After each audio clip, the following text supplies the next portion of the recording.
Alors l'exercice 32, page 95, il est question de l'unité de température en France, qui est le degré Celsius, et aux États-Unis, où c'est le degré Fahrenheit.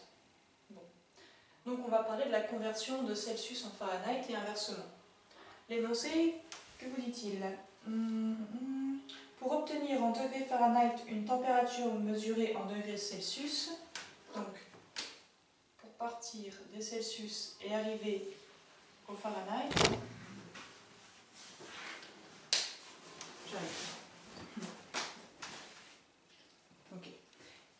alors que faut-il faire? On nous dit, on multiplie par 1,8 et on ajoute 32.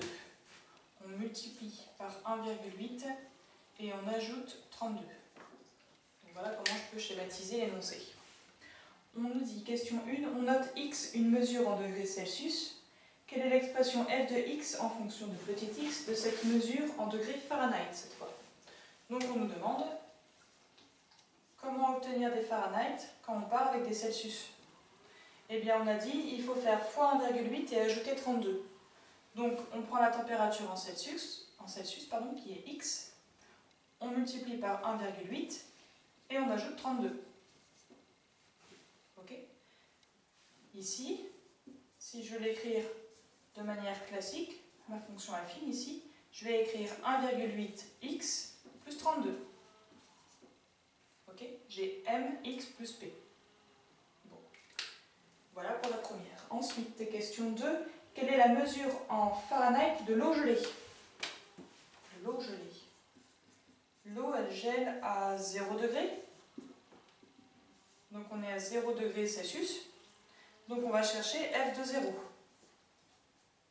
On reprend notre formule ici, on remplace x par 0. Donc je vais faire 1,8 fois 0 plus 32. 1,8 fois 0, ça fait 0, plus 32, ça fera 32. Donc l'eau gèle à 32 Fahrenheit, qui correspond à 0 degré Celsius. Ensuite, on nous demande à quelle température en degrés Celsius correspondent 230 Fahrenheit. Donc on a 230 Fahrenheit, on nous demande ça fait combien de degrés Celsius. Si on est avec 230 Fahrenheit, ça veut dire qu'on a f de x est égal à 230, et cette fois on cherche x. Alors maintenant, je peux remplacer f de x par la formule qu'on a ici. Okay, donc je remplace f de x par 1,8x plus 32. Donc 1,8x plus 32 est égal à 230. Ça y est, j'ai ma petite équation et je peux la résoudre pour trouver x. Donc je garde 1,8x à gauche, je passe le 32 à droite, là il y avait un plus, donc je vais faire 230 moins 32. Donc ça fera 1,8x est égal à 230 moins 32, 198. Donc ici, pour trouver x, eh bien ici j'avais 1,8 fois x, donc je vais devoir faire 198 divisé par 1,8. Et on trouve x est égal à 110 degrés Celsius. Voilà. Donc le 230 degrés Fahrenheit correspond en fait à 110 degrés Celsius. Question 4. À partir de quelle température mesurée en Celsius a-t-on f de x strictement plus grand que 0? Ah oui, ça c'était la 3. Donc on cherche quand est-ce que f de x est strictement plus grand que 0. Encore une fois, je me sers de ma formule et je remplace f de x par 1,8x plus 32. Plus grand que 0. Et bien cette fois, c'est la même idée, sauf que je vais résoudre une inéquation. Okay? Là, on avait une équation parce qu'on avait un signe égal. Ici, on a une inéquation parce qu'on a un signe supérieur. Mais sur le principe, c'est la même chose. Je vais passer le plus 32 à droite.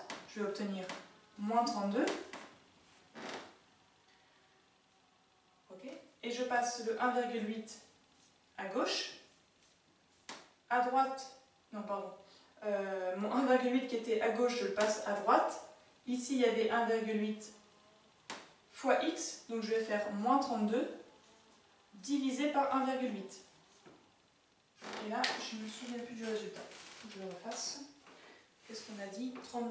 Moins 32, pardon, divisé par 1,8. Je trouve environ 17,8. Donc moins 17,8. Moins 17,8 Celsius. Ok.